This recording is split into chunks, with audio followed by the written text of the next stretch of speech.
লেখিকা রিমা বিশ্বাসের অনিয়ন্ত্রিত। মনীষা বুঝতে পারছে ইদানিং ও যেন বড় বেশি খিটখিটে হয়ে গেছে। কিছুই ভালো লাগে না। রান্না করতে গেলে মাথা গরম হয়ে যায়। খেতে বসে দেখে রান্নায় স্বাদ নেই। কখনো নুন অত্যাধিক বেশি, তো কখনো কি যে নেই তা বোঝা মুশকিল।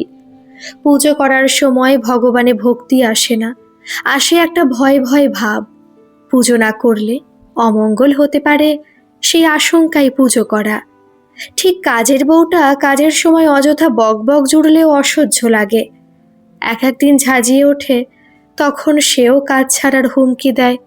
অভিরূপ লক্ষ্য করেছে এসব। এ নিয়ে বলল কয়েকটা কথা। অফিস যাচ্ছিল, সোফায় বসে পায়ে মোজা গলাতে গলাতে বলল, কোনো কিছু কি বদার করাচ্ছে? আজকাল অল্পতেই হাইপার হয়ে যাচ্ছ। ভুরু কুঁচকে শুধু তাকিয়েছে মনীষা, কিছু বলেনি। যদিও এই একই কথা মেয়ের মুখ থেকেও শুনেছে। স্কুল ফেরত মেয়ে এসে ওর মাসির সঙ্গে ফোনে কথা বলতে বলতে বলেছে, তোমার বোনের যে আজকাল টেম্পার হয়েছে, কথা বলতে ভয় করে। বঞ্চিকে মাকে ফোন করতে বলে দীপান্বিতা সে কথা মনীষাকে জিজ্ঞেস করলে মনীষা হাসে। দিদি হিসেবে দীপান্বিতা বোনকে নিয়ে স্বভাব মতোই সচেতন। জিজ্ঞেস করে, কি হয়েছে শশী, চূর্ণি কি বলছে? মনীষার ডাকনাম শশী। ও কিছু নয়, ছাড় পাগলের কথা বলে এড়িয়ে যায়। তবে আজকাল এই ডাকনামটাও বিরক্তি ধরায়, যেন ছোটবেলার আশা আকাঙ্ক্ষাগুলো মুখ গোজ করে তল চোখে চায়। মনে করায় অনেক ব্যর্থ প্রচেষ্টার রাত জাগাগুলো। দিদিকে সেভাবে কিছু না বললেও বিছানায় উপুর হয়ে শুয়ে জানলা দিয়ে সামনের সরু গলির দিকে তাকিয়ে মনটা উদাসী হয়ে আসে। মন চলে যায় নানা দিকে। দূর থেকে সাইকেল করে আসে এক ভদ্রলোক। দুপাশে লম্বা বাড়ি, বাড়ির চাপে রাস্তা যেন হাঁসফাঁস করছে। ঢালাইয়ের রাস্তা, সাইকেল পেরিয়ে যায়।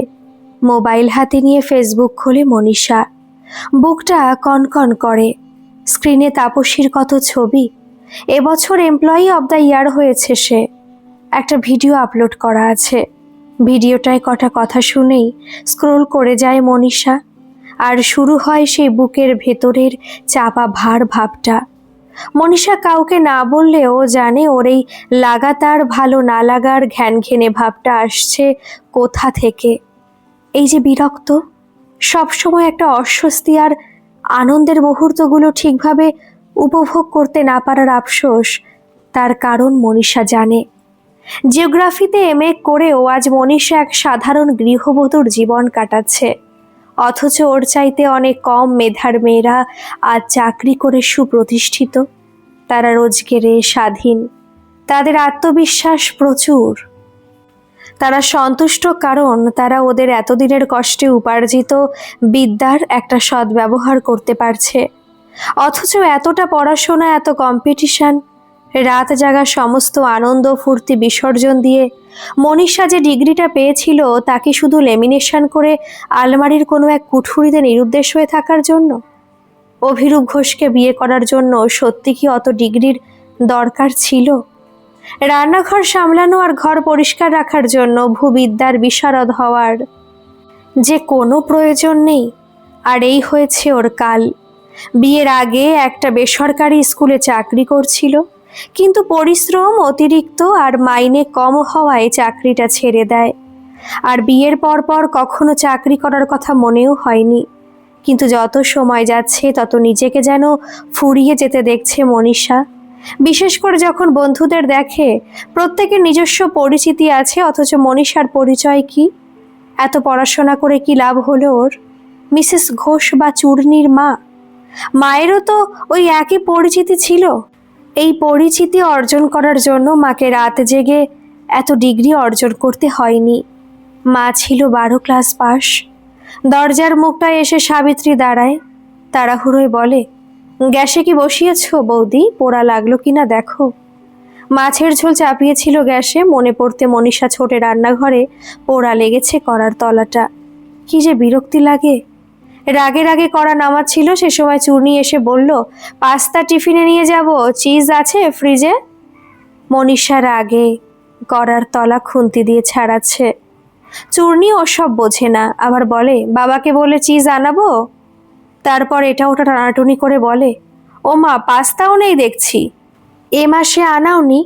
তোমার কি কিছুই খেয়াল থাকে না? আমি কাল স্কুলে টিফিনে পাস্তা নিয়ে যাব ঠিক করেছিলাম, তাহলে কি তুমি আনাবে না বাবাকে বলবো? মনীষার চোখের সামনে তখনও জল করছিল তাপসীর ট্রফি হাতে ছবি। তাপসী স্কুলে ক্লাস 7-এ ফেল করেছিল, অঙ্কে প্রত্যেকবার ওর থেকে কম পেত। কম মানে সে অনেক তফাতের নাম্বার। মায়ের হাত ধরে এবার চূর্ণি টান দিতে মনীষা ঝেঁজে উঠল, এক চড় মারব। মা কি তোদের সেবা দাসী নাকি রে? খালি জো হুকুম জো আজ্ঞে করে তোদের ফরমাইশ পূরণ করব? দাঁত খিচিয়ে বলল, শয়তানের বাচ্চা। ভ্যা করে কেঁদে ফেলল বছর 12-র চূর্ণি। তারপর লম্বা লম্বা পা ফেলে ঘরের দিকে গেল। মনীষা জানে ও এখনই ওর বাবাকে ফোন করে ওর জীবনের চরম দুর্দশার কথা কেঁদে কেটে নাক ঝেড়ে জানাবে। তখন আরও রাগ হয় মনীষার। বাপ আবার মেয়ের হয়ে বলার ফাঁকে নিজের ঝালগুলো ঝেড়ে নেয়।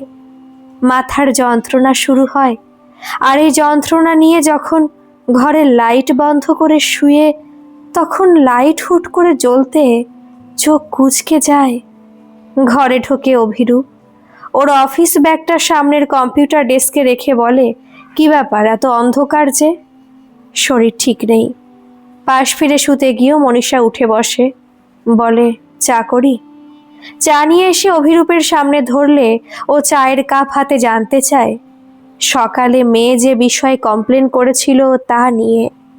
মনীষা হাসে, বলে, তুমি কি মেয়েকে বকার কারণ জানতে চাইছো? অভিরূপ অস্বস্তিতে পড়ে, কিছুটা সামলে বলে, মোটেই নয়, কিন্তু ওকে বকতে হলোই বা কেন? বেচারি শুধু টিফিনে পাস্তা নিতেই তো চেয়েছিল। শশী, আমার মেয়ে যেন অ্যাটলিস্ট খাবার জন্য বকা না খায় প্লিজ। আমি এত রোজগার করি যাতে মেয়েটা যা চায় তাই খাওয়া দাওয়াটা করে। এখন তো শিশু, এরপর বড় হলে নিজেই দেখবে হাজার রেস্ট্রিকশন শুরু করবে। চায়ের কাপ হাতে অভিরূপ মেয়ের ঘরের দিকে উঠে যায়। একটা দীর্ঘশ্বাস ফেলে মনীষা। কি জানি কোন বোকায় পেয়েছিল ওকে, তাই ভাবছিল অভিরূপ বুঝি বা ওর মেজাজ গরম হওয়ার কারণ জানতে চাইবে। কিন্তু অভিরূপ ওর 12 বছরের মেয়ের কান্না নিয়ে চিন্তিত। ইদানিং আবৃত্তির ক্লাসে নিয়ে যাচ্ছে চূর্ণীকে। সেখানে আলাপ হয়েছে এক ভদ্রলোকের সঙ্গে। চূর্ণীর সঙ্গে আবৃত্তি শেখে একটি মেয়ে, তার বাবা সুবিমল রয়। ভদ্রলোক বেশ মিশুকে এবং কথা বলতে ভালোবাসেন। এই সবে 2 মাস হলো ওরা যাচ্ছে। তার মধ্যে মাসে ক্লাস থাকে 4 দিন, কখনো এর মধ্যে এক্সট্রা ক্লাসও পেয়েছে। এর মধ্যে ভদ্রলোক বেশ পপুলার হয়ে উঠেছেন। আবৃত্তি ক্লাসে মেয়েকে নিয়ে যাচ্ছিল বিকেল বিকেল, আর ঠিক তখনই অভিরূপ ফিরছে অফিস থেকে।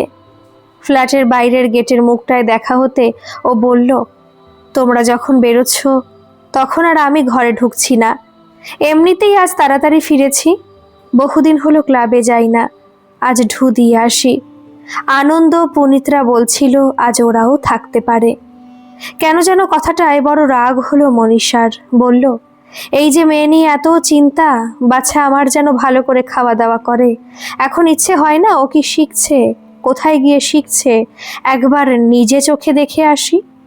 কথাটার অর্থর চাইতে বলার ধরনের ধক ছিল বড্ড বেশি, যা সইল না অভিরূপও। গলার স্বর সাংঘাতিকভাবে চড়িয়ে বলল, আমার একটা জীবন থাকতে পারে না? সপ্তাহে 5 দিন কুকুরের মতন খাটি, তারপর তোমাদের এই এত চাহিদার পূরণ হয়। শনি রবি ছুটি থাকলেও তোমাদের ফরমাইশ খাটার জন্য গাধার খাটুনি খাটি। এই লন্ড্রি, এই বাজার দোকান, এই ওষুধ, অমুককে এটা দিয়ে এসো, অমুকের বিল জমা করো, এরপর একটা দিন নিজের মতো করে বাঁচতে পারবো না। এ বক্তব্যে মনীষার ভিতরের আগ্নেয়গিরি যেন লাভা উদ্গীরণ না করে পারে না। ফেটে পড়ে সেও। আমি জীবনে কি পেয়েছি? আমার নিজস্বতা কি আছে? আজ এতটা লেখাপড়া করে হয়েছি তো সংসারে ঝি। কখনো আমার কথা ভেবেছ আমি কি এই ঝিবৃত্তির জন্য এত পড়াশোনা করেছিলাম? তোমার রান্নাঘর, বাথরুম, পায়খানা আর বেডরুমের চৌকিদারি করব বলে? আমি স্বাধীনই তোমায় মনীষা, তুমি নিজে স্বেচ্ছায় আমায় বিয়ে করেছ। হ্যাঁ করেছি, এটাই আমার জীবনের আর বাকিটা বলতে গিয়েও জিভে যেন বাঁধে, চোখ ভিজে আসে। আস্তে করে চূর্ণী বলে, মা তাহলে কি আর যাব না? আমি নিয়ে যাচ্ছি তোকে। কথাটা বলে অভিরূপ মেয়ের দিকে এগিয়ে এলে মেয়ের হাত ধরে বেরিয়ে পড়ে মনীষা। অটোয় বসে ছুটন্ত গাড়ির সঙ্গে পেরিয়ে যাওয়া চলন্ত শহর যেন বলতে থাকে, সবাই এগিয়ে গেছে, সব পরিবর্তন হয়েছে, সময় বদলে গেছে, অথচ মনীষা দাঁড়িয়ে রয়েছে একই জায়গায়। বড় দুঃখ হয়। আবৃত্তি ক্লাসে মেয়েকে দিয়ে তাই মনের দুঃখ হালকা করতে চলে গেল মাসির বাড়ি। ওই আবৃত্তি স্কুলের 2টো বিল্ডিং পরেই মনীষার মাসির বাড়ি। মাসি এই আবৃত্তি স্কুলের সন্ধানটা দিয়েছিল। মাসি বোধ হয় মুখ চোখ দেখে কিছু আন্দাজ করলেন। তালের বড়া ভেজেছিল মাসির ছেলের বউ সৃজা। 1 প্লেট সাজিয়ে এনে মাসি বলল, অভিরূপের সঙ্গে কষে ঝগড়া করেছিস মনে হয়। চুপ করেছিল মনীষা।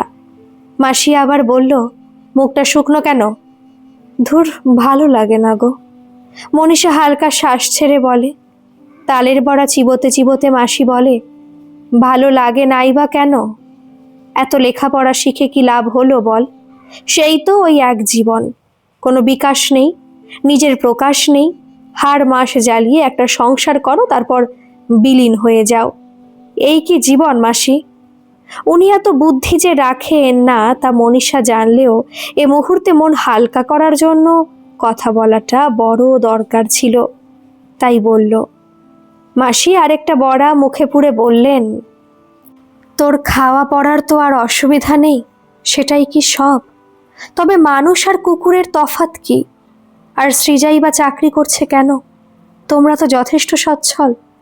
মাসি বিরক্ত হলেন, একটু যেন শোনাবার ধরনেই বললেন, সৃজা তো ইঞ্জিনিয়ার, ও কি ঘরে বসে থাকতে পারে?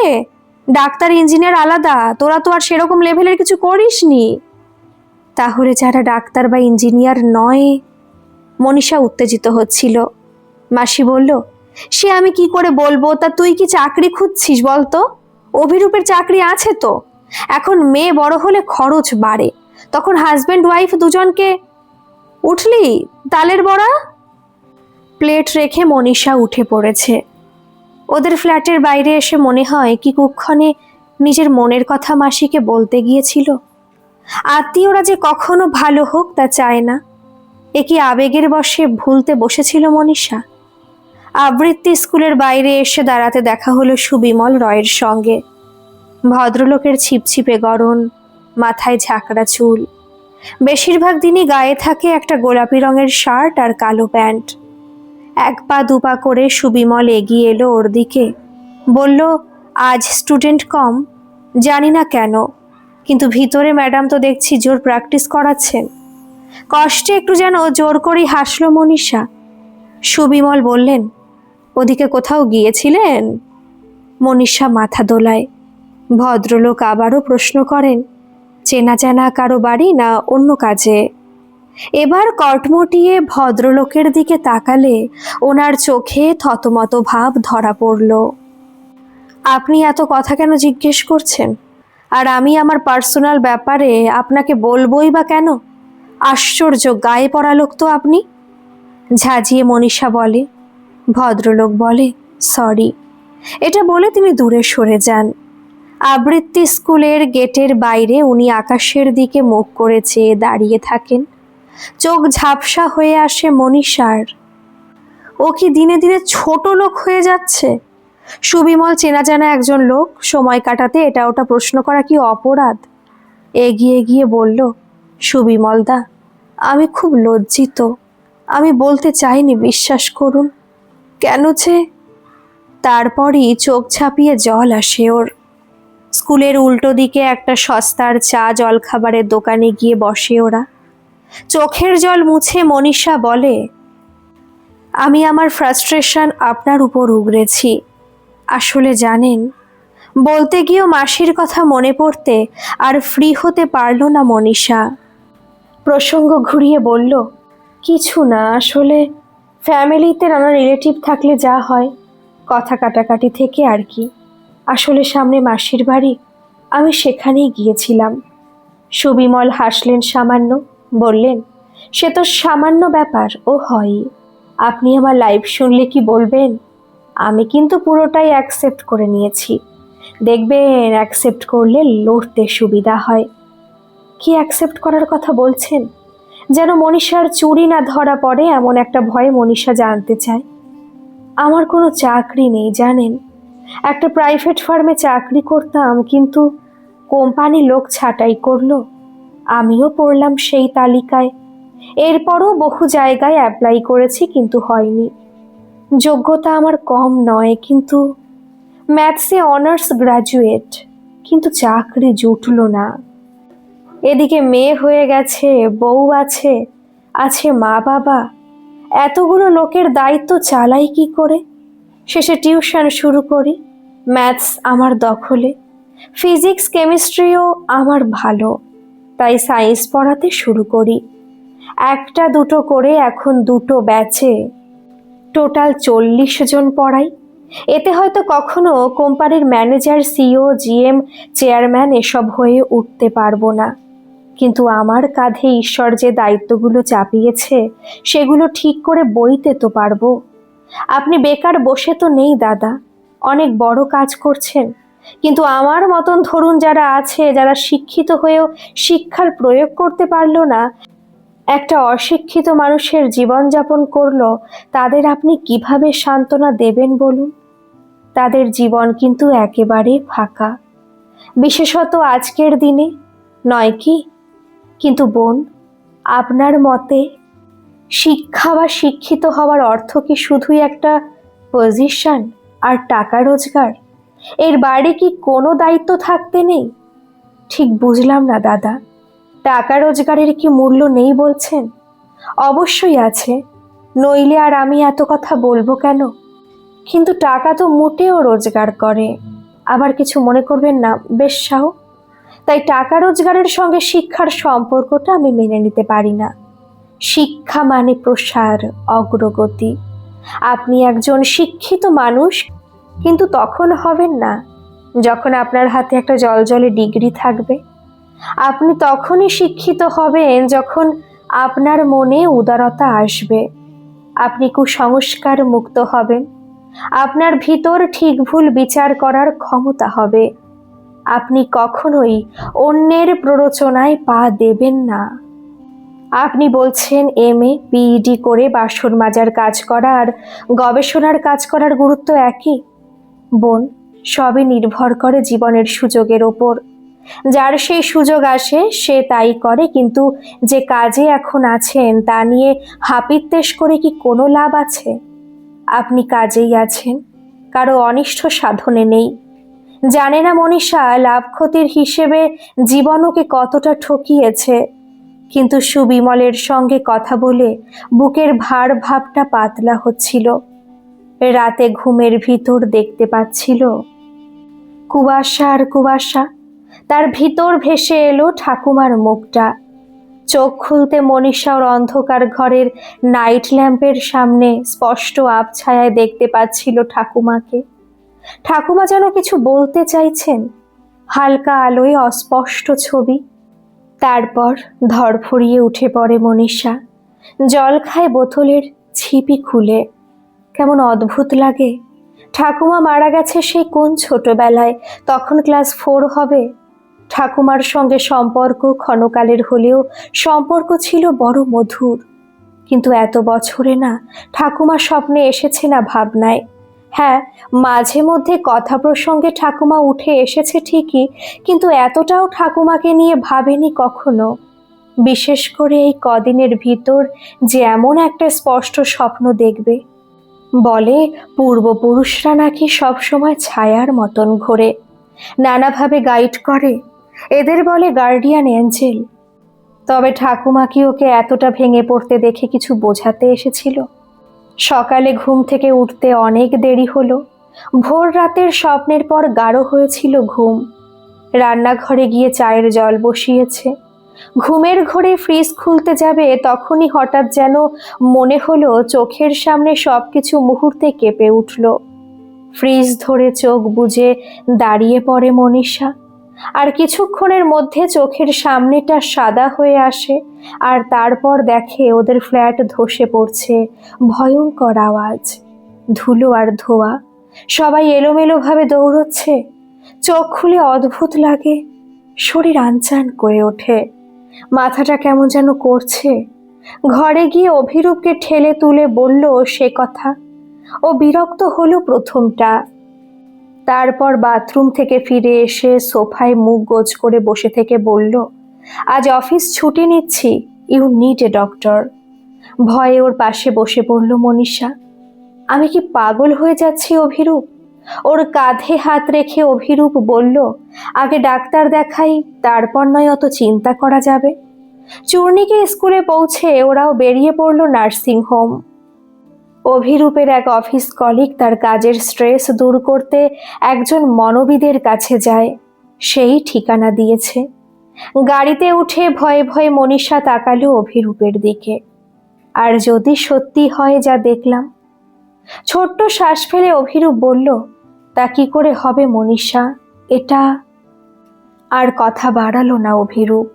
নার্সিংহোমের ওয়েটিং সেকশনে বসে জায়ান্ট স্ক্রিনে দেখছিল বাংলার নিউজ। ডক্টর ডাকলে ওরা ভিতরে গেল। সমস্যার কথা শুনে ডক্টর তপজ্যোতি হাসলেন। অনেক সময় ইলিউশনস হয়, অতিরিক্ত স্ট্রেস চিন্তা থেকে হয়। ইদানিং কি কোনো সমস্যার ভিতর দিয়ে যাচ্ছিলেন? অভিরূপ উত্তর দিল, হ্যাঁ, ওর কিছুদিন ধরে নিজের এডুকেশন নিয়ে একটা ডিসস্যাটিসফ্যাকশন চলছিল। খালি হাপিত্যেশ, আমার কেন কিছু হলো না। কে বলল হলো না? আপনি একটা মেয়ের মা, ওকে এমনভাবে তৈরি করুন যাতে ওর এই সমাজে কোনো অবদান রয়ে যায়। একজন শিক্ষিত মায়ের এই সমাজের প্রতি অনেক কর্তব্য থাকে, সেটা পালন করুন। তাছাড়াও আপনি অনেক আন্ডার প্রিভিলেজড মেয়েদের পাশে দাঁড়াতে পারেন। আমি এরকম কয়েকটা সংস্থার সঙ্গে যুক্ত আছি। তখন দেখবেন কত মানুষ কত কিছু থেকে বঞ্চিত, তখন নিজেকে লাকি মনে হবে। কথার মাঝেই ফোন বেজে উঠল অভিরূপের। ডক্টর তপজ্যোতি বিরক্ত হয়ে তাকালেন। অভিরূপ ফোন কেটে দিল। মুহূর্তে আবার বেজে উঠল ফোন। এবার অভিরূপ মিষ্টি হেসে বলল, মনে হয় আর্জেন্ট। ফোন হাতে সে বেরিয়ে এলো চেম্বার থেকে। তপজ্যোতি বললেন, এছাড়াও রোজ মর্নিংয়ে ডিপ ব্রেথ এক্সারসাইজ করুন। ভোরে উঠে হাঁটুন, ফ্ল্যাটের ক্যাম্পাসের ভিতর হাঁটুন, একটু প্রকৃতির সঙ্গে মিশে যান। একঘেয়ে জীবন আমাদের ফ্রাস্ট্রেশন আনে। আমারও তো এক এক সময় মনে হয় সারাদিন রুগী দেখে আর কি করলাম, এই জন্য কি পৃথিবীতে এসেছিলাম? নতুনত্ব কিছু তো আনতে পারলাম না এই পৃথিবীতে। কথার মাঝে দরজা শব্দ করে খুলে চেম্বারে ঢুকলো অভিরূপ। চোখ মুখে বিস্ময় আর আতঙ্ক। বলল, আমাদের ফ্ল্যাট। চেয়ার ছেড়ে উঠে পড়ে মনীষা, আতকে বলে, কি? 4th ফ্লোর থেকে পুরো ধসে গেছে, রেস্কিউ টিম গেছে, এখনো বোঝা যাচ্ছে না কজন ট্র্যাপড আর কজন মারা গেছেন। আমায় দুলালদা ফোন করে বলল। মনীষা চেয়ার আঁকড়ে বসে পড়ল। ডক্টর তপজ্যোতিও বিস্মিত। অভিরূপ বলল, চূর্ণীর স্কুলে যেতে হয় এক্ষুনি। চূর্ণী স্কুলে ছিল তাই সে অক্ষত, বাকি সবই ধ্বংসপ্রায়। 2 জন মারা গেছেন, 13 জন গুরুতর আহত। অভিরূপ ওর হাত ধরে রয়েছে। আমার মনে হয় তোমার মধ্যে কোনো এক্সট্রা অর্ডিনারি পাওয়ার এসে গেছে, 6th সেন্স যাকে বলে। তুমি আগাম বিপদ টের পাচ্ছ। বুক ধড়ফড় করে উঠল মনীষার। এ কেমন অক্ষম ক্ষমতা! একটা আতঙ্ক বহুদিন বুকে চেপে থাকে, যদিও সময় কখনোই থেমে থাকে না। নতুন জায়গা খুঁজতে হয় জীবন ধারণের জন্য। ঘটনা ঠিক 9 মাসের মাথায় ওরা নতুন ফ্ল্যাটে। ইন্স্যুরেন্স করা ছিল, তাই থেকে কিছু টাকা পেয়েছে, এখন রেন্টে আছে। ওদের আগের ফ্ল্যাটের বিল্ডারের ওপর কেস চলছে। আশা করা যাচ্ছে কোর্ট ওই বিল্ডারকে পুনর্নির্মাণের নির্দেশ দেবে। ভাড়ায় যে ফ্ল্যাটে উঠেছে সেই ফ্ল্যাটের ব্যালকনিতে দাঁড়িয়ে মনীষা চা খাচ্ছিল, আর তখনই মুহূর্তে চোখের সামনে সাদা। মনীষা দেখল একটা মেলা, অনেক লোকজন, হই হল্লা, খাবারের স্টল, লেখা রয়েছে গ্রাম্য হস্তশিল্প। আর তারপরেই বিশাল বিস্ফোরণ থেকে আগুন, লোকজন ছুটছে, একটা স্টলের গ্যাস সিলিন্ডার ব্লাস্ট করে ধরেছে আগুন। সঙ্গে সঙ্গে শরীর থরথর করে কাঁপতে লাগলো মনীষার। অভিরূপকে ফোন করে পুরো ঘটনাটা বললেও বলল, তুমি গুগল সার্চ করো এই মুহূর্তে কোথায় কোথায় মেলা হচ্ছে। আমিও দেখছি। খুঁজলো কিন্তু পেল না সেরকম তথ্য। সন্ধ্যার সময় অভিরূপ যখন ফিরল তখন প্রায় পাগলের মতো মনীষা ছুটে এলো। কোথাও যে মেলা হচ্ছে না তাহলে? আমি বুঝি না, যদি তুমি বিপদ আটকাতে না পারো তবে এমন পাওয়ার দিয়ে লাভ কি? দুজনে যখন বিধ্বস্ত প্রায় তখন পাশের ঘর থেকে ছুটে এসে চূর্ণী মা বাবার মাঝে এসে বসলো। ওরা চুপ করে গেল। হাতে একটা সুন্দর কাজ করা বাক্স চূর্ণীর। মনীষা কিছুটা হালকা হতে মেয়ের সঙ্গে কথা শুরু করলো। জিজ্ঞেস করলো, ওটা কে দিল তোকে চূর্ণী? চূর্ণী বলল, আমাদের ক্লাসে পড়ে মধুমিতা। ওদের বাড়ির কাছে মেলা বসেছে, অনেক বড়। মা যাবে? নাগরদোলাও এসেছে। আমি কখনো নাগরদোলায় উঠিনি। আজকে মনীষা তাকায় অভিরূপের দিকে। দেরি না করে সঙ্গে সঙ্গে ওরা তিনজন বেরিয়ে পড়ে। একটা খোলা মাঠে বিশাল মেলার আয়োজন। অভিরূপ মেলার আয়োজকদের এ কথা জানালে ওরা পাত্তাই দেয় না। হেসে কান চুলকে এক মোটা সোটা গোছের ভদ্রলোক বলে, এ কি রিল বানানোর নতুন ট্রেন্ড নাকি দাদা? আরেকজন বলে, ভাইরাল হওয়ার জন্য লোকে কত কি না করে। মনীষাও অনেক বোঝালো কিন্তু ওরা শুনতে নারাজ। তা কি করব দিদি, সব স্টোভের পেছনে একটা লোক দাঁড় করিয়ে রাখবো, জলের ট্যাঙ্ক সমেত? তারপর হাসিতে ফেটে পড়ে ওরা। মনীষা পাগলের মতো একে ওকে বলতে লাগলো, এখানে থাকবেন না, চলে যান, এ জায়গা সুরক্ষিত নয়, আগুন লাগার ভয় আছে। কেউ শুনল না ওর কথা। একজন মুখ বিকৃত করে বলল, ন্যাকা নাকি? আরেকজন বলল, রিল বানানোর ধান্দা। অভির উপর হাত ধরে ওকে টেনে নিয়ে গেল। বলল, ছেড়ে দাও। যে ঘটনা ঘটাচ্ছে তার তার দায়িত্ব এ ঘটনা না ঘটতে দেওয়ার। আমরা আর কি করতে পারি? ক্লান্ত শরীরে ওরা ফ্ল্যাটে ফেরে। রান্নাঘরে খাবার গরম করছিল মনীষা, আর তখনই ছুটতে এলো চূর্ণী। বলল, মা দেখো মোবাইলে কি দেখাচ্ছে, আগুন ধরেছে ওই মেলায়। মনীষার চোখ মুখ লাল হয়ে যায়। কোনো কিছুতে নিয়ন্ত্রণ নেই, শুধু হাপিত্তেশ ছাড়া। এ কেমন যন্ত্রণা! চূর্ণীর আবৃত্তি স্কুলে বহুদিন যাওয়া হয় না। ফ্ল্যাট বদলের পর সব অনেক দূরে হয়ে গেছে। সুবিমলের কথা মাঝে মধ্যে মনে পড়ে। এর মধ্যে যদিও দেখা হয়নি, কিন্তু বাজারে গিয়ে সুবিমলের সঙ্গে দেখা হয়ে গেল হুট করেই। মাছের দোকানের সামনে দাঁড়িয়ে সুবিমল। মনীষাকে দেখে তেমন প্রসন্ন হলো না যেন। সে আগের মতন আন্তরিক হাসিটা নেই। তবু ওর কাছে গিয়ে মনীষা জিজ্ঞেস করলো, ভালো আছেন দাদা? বহুদিন বাদে দেখা হলো। কাছ থেকে দেখে মনে হলো সুবিমলের শরীর ভেঙেছে। জিজ্ঞেস করলো সে কথা, দাদার শরীর ভালো তো? একটা দীর্ঘশ্বাস ফেলে সুবিমল বলল, টিউশন আর করাই না, একটা চাকরি পেয়েছিলাম পুনেতে, কিছুদিন করে আর চালাতে পারলাম না। থাকা খাওয়ার খুব কষ্ট। এখন ভাবছি আবার করে কি করা যায়। এদিকে সংসারে খরচ তো কম নয়। আপাতত স্ত্রী এটা ওটা করে সংসার চালাচ্ছে। খবরটায় খারাপ লাগলো।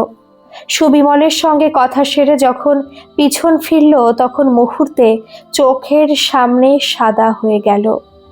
সঙ্গে সঙ্গে বুক ফাঁকা হয়ে গেল মনীষার। আবার কি দেখবে ও? মনীষা এবার দেখতে পেল সুবিমল ওর চোখে চোখ রেখে দাঁড়িয়ে। বুকটা ধক করে উঠল মুহূর্তে। পিছন ফিরে দেখল সুবিমল ওর দিকেই তাকিয়ে। ধীরে ধীরে সুবিমল এগিয়ে এসে বলল, গেল মাসে আমি পুনেতেই একটা রোড অ্যাক্সিডেন্টে।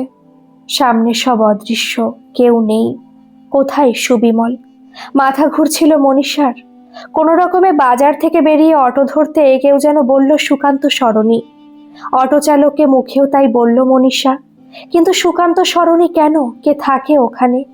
অটো থেকে নেমে সোজা রাস্তা ধরে কিছুটা এগোতে একদল ছেলেকে বলতে শুনল, সুবিমলদার মতন কেউ পড়াতে পারবে না। সব ছেলে মেয়ে কি ভালো রেজাল্ট করতো? ওদের কাছে গিয়ে মনীষা জিজ্ঞেস করলো, এখানে সুবিমলদার বাড়ি কোথায় বলতে পারেন? ছেলেগুলো বাড়ি দেখিয়ে দিল। কাছেই, রাস্তার বাঁকের গলির দ্বিতীয় বাড়িটা। একতলা বাড়ির গেট খুলে ঢুকতে সুবিমল বাবুর স্ত্রী অচেনা চোখে তাকালেন। মনীষা পরিচয় দিয়ে সুবিমল বাবুর খোঁজ নিলে উনি বললেন 1 মাস হলো উনি আমাদের মধ্যে আর নেই। পুনেতে একটা চাকরি পেলেন, ভালোই করছিলেন, যদিও থাকা খাওয়ার বড় অসুবিধা হচ্ছিল। এর মধ্যে রাস্তায় একটা বাইক অ্যাক্সিডেন্টে একেবারে মাথায় চোট লেগে শেষ।